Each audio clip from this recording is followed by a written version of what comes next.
அனைவருக்கும் வணக்கம். ஸோ நம்ம டெய்லி 10 தமிழ் கேள்வி 10 பொது அறிவு கேள்வி பார்த்துட்ருக்கோம். ஸோ இன்றைக்கான 10 தமிழ் கேள்விகள் பார்க்கலாம். ஸோ வாங்க. ஃபர்ஸ்ட் கொஷின், பின்வருவனவற்றுள் எது சமண இலக்கியம் இல்லை அப்படின்னு கேட்டிருக்காங்க. சரியா? ஸோ சீவக சிந்தாமணி சமணம் தான், சூளாமணி சமணம் தான் இல்லையா? ஸோ குண்டலகேசி இங்கே சமண இலக்கியம் இல்லை. சரியா? ஸோ குண்டலகேசி வந்து ஒரு பௌத்த இலக்கியம். சரியா? ஸோ சீவக சிந்தாமணி ஆசிரியர் யார்? திருத்தக்கத்தேவர்.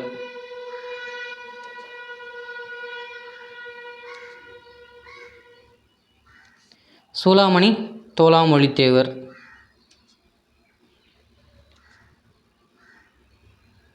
குண்டலகேசி நாதகுத்தனார்.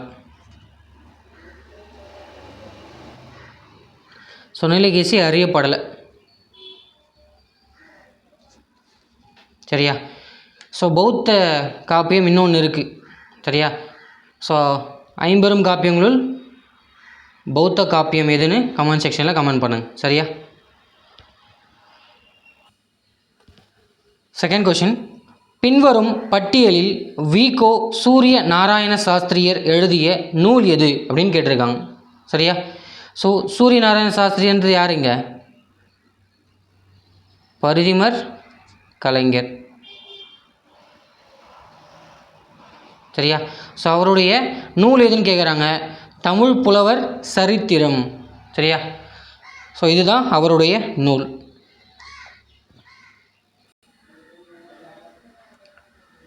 மூன்றாவது கேள்வி பாருங்கள். குளம் நிறைந்த நீர்த்தடாகம் போல் குளிர் தூங்கும் பரப்பினதாய் வனம் மருவும் நிழல் தரும் தண்ணீர் பந்தல் வந்தடைந்தார். சரியா? ஸோ இந்த பாடல் வரி கதாநாயகன் யாருன்னு கேட்குறாங்க. சரியா? ஸோ இந்த பாடல் வரி எங்கேருந்து எடுத்திருக்காங்க?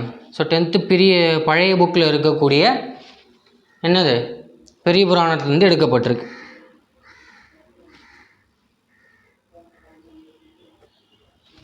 சரியா? ஸோ இதில் என்ன சொல்கிறாங்க? ஸோ திருநாவுக்கரசர் இந்த தண்ணீர் பந்தலை வந்து அடைதலுக்கான பாடல் இது.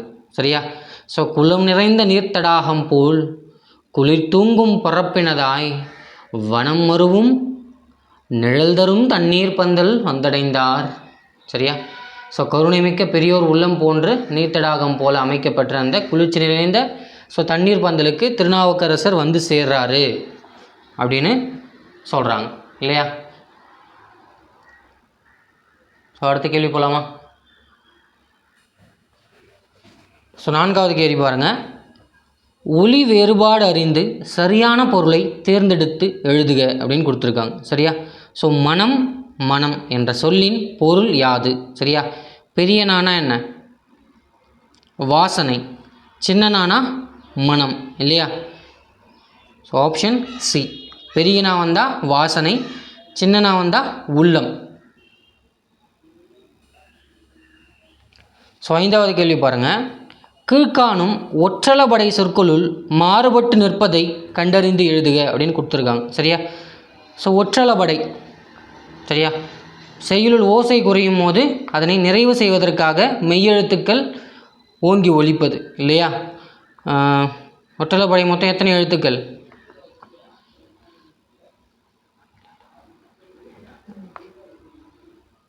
ஞன நமன வய லல ஆயுதம். சரியா? ஸோ இந்த 10 எழுத்தும் ஒற்றளபடை எழுத்துக்களில் வரக்கூடியது. சரியா? ஸோ வாழ்க்கை ஒற்றளபடை தான். சங்கு ஒற்றளபடை, நெஞ்சு ஒற்றளபடை. சரியா? ஸோ இங்கே வெறும் கண்ணுன்னு தான் கொடுத்துருக்கான் இல்லையா? ஓசையை நிறைவு செய்யணும். இன்னும் வந்திருக்குங்கிறதால இதுவும் ஒற்றளபடைன்னு எடுத்துக்க முடியாது. சரியா? ஞன நமன வயலல ஆயுதம் ஆகிய 10 எழுத்து தான் ஒற்றளபடை எழுத்துக்கள். சரியா? ஸோ அடுத்த கேள்வி போகலாமா? ஸோ இங்கே ஒற்றளபடை இல்லாதது எதுன்னு கேட்குறாங்க. கண் தான் ஒற்றளபடை இல்லாதது. அடுத்த கேள்வி, பயணம் என்ற சொல்லிற்கு செலவு என்ற சொல்லை முதலில் பயன்படுத்தியவர் யார் அப்படின்னு கேட்குறாங்க. சரியா? ஸோ பயணம் என்ற சொல்லிற்கு செலவு என்ற சொல்ல முதல்ல பயன்படுத்தினது யார் தான்? நம்முடைய திருவி கல்யாண சுந்தரனார் இல்லையா.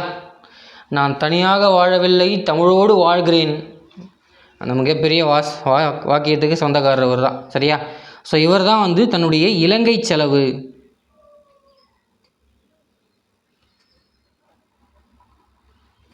ஸோ இலங்கை பயணத்தை வந்து இலங்கை செலவு அப்படின்ட்டு முதல்ல பயன்படுத்துகிறார். சரியா. ஸோ இலங்கை போயிட்டு வந்து அந்த பயணத்துடைய இதுவாக இலங்கை செலவுன்ற ஒரு புத்தகத்தை எழுதுகிறாரு. ஸோ அதனால் தான் பயணம் என்ற சொல்லை செலவு என்ற சொல்லாக முதலில் பயன்படுத்தியவர் திருவி கல்யாண சுந்தரனார்.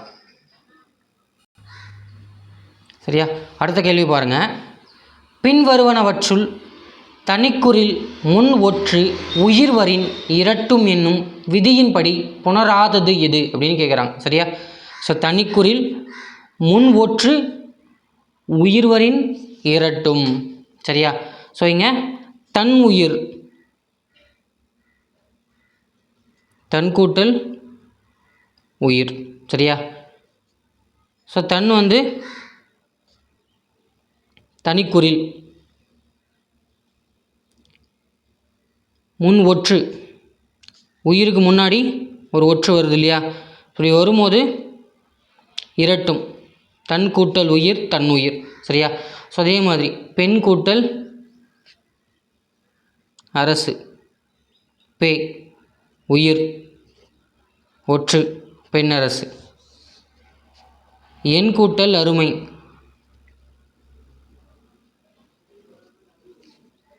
உயிர் குறில் தான் இல்லையா. ஏன்னா தான் நடில் ஏ குறில்.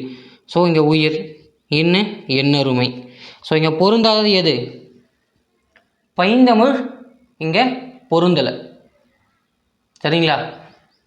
ஸோ அடுத்து சாத்துவான் வணிகன் செய்யும் பொருட்டு கடலை கடந்து சென்ற குறிப்பு இடம்பெற்றுள்ள நூல் எது அப்படின்னு கேட்குறாங்க.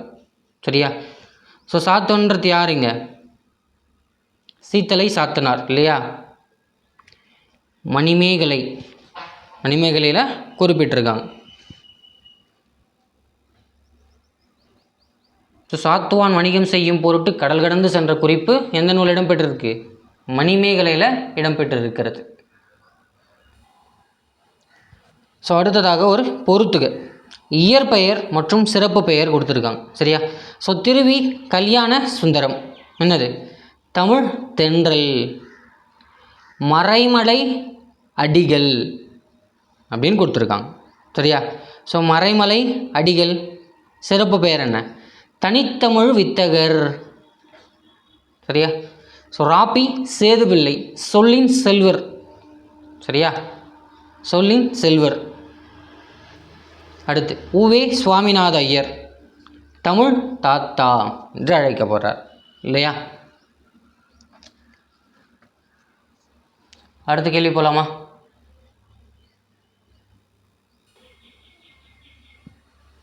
ஸோ 10th கொஸ்டின் பாருங்கள். நடுங்கடலும் தண்ணீர்மை குன்றும் தடிந்தெழிலி தான் நல்காதாகிவிடின் அப்படின்னு கொடுத்துருக்காங்க. சரியா. ஸோ நெடுங்கடலும் தண்ணீர்மை குன்றும் தடிந்தெழிலி தான் நல்காதாகிவிடின் எனும் குறள் கூறும் கருத்தின் அடிப்படையில் பின்வருவனவற்றில் எதை குறிக்கும் அப்படின்னு கொடுத்துருக்காங்க. சரியா. ஸோ இங்கே என்ன வரும்?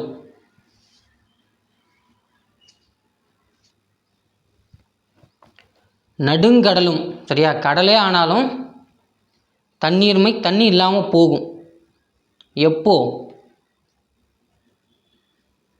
தடிந்தெழில்னா என்ன? மழையை கொடுக்கக்கூடிய